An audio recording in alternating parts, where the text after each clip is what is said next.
रात का आसमान, ऊपर टिमटिमाते तारे, जैसे हजारों हीरों की चादर। आसमान लाखों सालों से इन तारों को देख रहा है, कहानियां बना रहा है, पूजा कर रहा है। लेकिन हकीकत ये है कि जो भी हमें दिखता है वो सिर्फ एक पर्दा है। इस पर्दे के पीछे चल रहा है एक ऐसा खेल जिसे समझना तो दूर, सोच पाना भी मुश्किल है। ब्रह्मांड फैल रहा है, ये तो हम जानते हैं। बिग बैंग के बाद से स्पेस लगातार खिंचता गया, जैसे किसी गुब्बारे में हवा भरी हो। लेकिन सोचिए, अगर मैं कहूँ कि वो गुब्बारा खुद ब खुद हर पल और ज्यादा तेजी से फूल रहा है, सवाल उठता है, कौन सी ताकत इस फैलाव को तेज कर रही है? तारे? नहीं। गैलेक्सीज? बिल्कुल नहीं। इसका जवाब है डार्क एनर्जी, एक ऐसी शक्ति जो हमें दिखती नहीं, छूती नहीं, लेकिन पूरे ब्रह्मांड को अपने इशारों पर नचाती है। और सच कहूँ, डार्क एनर्जी वो रहस्य है जिसने वैज्ञानिकों की नींद उड़ा दी है। 20वीं सदी के ज्यादातर वैज्ञानिक मानते थे कि ब्रह्मांड का फैलाव एक दिन रुक जाएगा। उनकी सोच बिल्कुल तार्किक थी। गुरुत्वाकर्षण हर चीज खींचता है। अगर ब्रह्मांड फैल रहा है तो अरबों खरबों गैलेक्सियों का गुरुत्वाकर्षण मिलकर धीरे धीरे एक दिन फैलाव को धीमा कर देगा। जैसे ऊपर फेंकी हुई गेंद कुछ देर उड़ती है, लेकिन अंत में वापस जमीन पर गिरती है।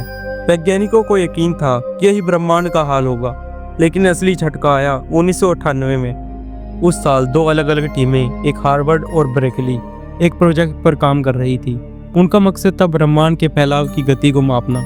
उसके लिए उन्होंने चुने सुपरनोवा टाइप ए, ऐसे तारे जो फटते समय लगभग एक जैसी रोशनी छोड़ते थे। इन तारों की चमक को देखकर वैज्ञानिक बहुत सटीकता से तय कर सकते थे कि वो कितनी दूर है। लेकिन जब उन्होंने नतीजे देखे, वो हैरान रह गए। सुपरनोवा अपेक्षित से कम चमकदार निकले। उसका मतलब था वे हमारी सोच से भी ज्यादा दूर थे। और उसका मतलब ये हुआ कि ब्रह्मांड सिर्फ फैल नहीं रहा, बल्कि हर पल और तेज फैल रहा है। ये खोज इतनी चौंकाने वाली थी कि पहले किसी ने यकीन नहीं किया, लेकिन बार बार प्रयोग हुए, नए डाटा आए और हर बार नतीजा वही निकला। गुरुत्वाकर्षण ब्रह्मांड को खींचकर धीमा नहीं कर रहा था, कोई और रहस्यमयी ताकत थी जो ब्रह्मांड को धक्का दे रही थी। और यही से पहली बार जन्म हुआ उस नाम का, जो आज हमारी समझ से बाहर है, डार्क एनर्जी। तो आखिर ये डार्क एनर्जी है क्या? सुनने में नाम जितना रहस्यमय लगता है, असलियत में उससे कहीं ज्यादा उलझा हुआ है। वैज्ञानिकों ने जब सारे आंकड़े जोड़े तो उन्हें एहसास हुआ कि हम जो भी देख सकते हैं, तारे, ग्रह, गैलेक्सियां, इंसान, पेड़ पौधे, यहाँ तक कि हवा का एक एक कण, ये सब ब्रह्मांड का सिर्फ 5% हिस्सा है। बाकी 25% हिस्सा है डार्क मैटर, जो गुरुत्वाकर्षण पैदा करता है लेकिन नजर नहीं आता। और पूरा 70% हिस्सा है डार्क एनर्जी। सोचिए, हम इंसान अपने आप को कितना समझदार मानते हैं, लेकिन हमारी समझ सिर्फ 5% पर टिकी हुई है। बाकी 95% हमें छूकर गुजरता है और हम कुछ कर भी नहीं पाते। अब सवाल उठता है, ये डार्क एनर्जी असल में है क्या? कुछ वैज्ञानिक मानते हैं कि ये कॉस्मोलॉजिकल कांस्टेंट है, यानी खुद स्पेस के अंदर छुपी एक ऊर्जा। जब जब नया स्पेस बनता है, ये ऊर्जा भी बढ़ती है। दूसरे वैज्ञानिक कहते हैं कि एक नए प्रकार का फील्ड हो सकता है, जिसे वे क्विंटेसेंस कहते हैं। ये कोई स्थिर चीज नहीं, बल्कि समय के साथ बदल भी सकती है, कभी धीमी, कभी तेज।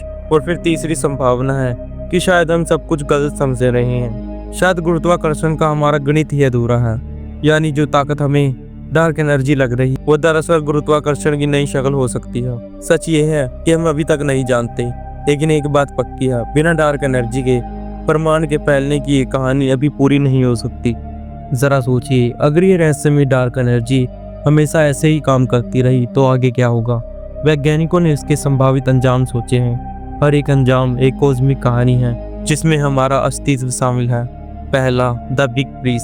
अगर डार्क एनर्जी लगातार ब्रह्मांड को तेजी से फैलाती रही तो अरबों खरबों सालों बाद गैलेक्सियां इतनी दूर चली जाएंगी कि एक दूसरे को देख भी नहीं पाएंगी।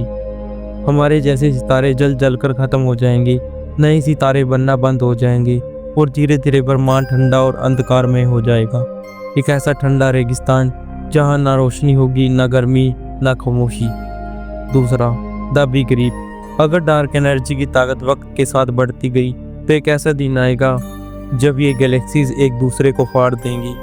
फिर बारी आएगी तारों और ग्रहों की, और अंत में उसकी ताकत इतनी ज्यादा होगी कि एक एटम भी टूट जाएंगी। सोचिए, एक एक कण अलग अलग खींच जाएगा, वो कुल ब्रह्मांड का अंतिम विनाश होगा। तीसरा, the big crunch.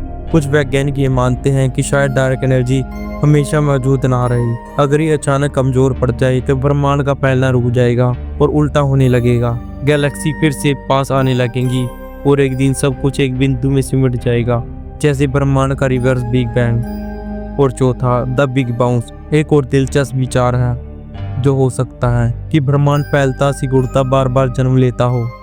Big bang से पहले कोई ब्रह्मांड रहा हो और इस ब्रह्मांड के खत्म होने के बाद फिर से एक नया बिग बैंग हो। इन संभावनाओं में से सच कौन सा है ये किसी को नहीं पता, लेकिन ये तय है कि डार्क एनर्जी का भविष्य हमारे ब्रह्मांड का भविष्य तय करेगा।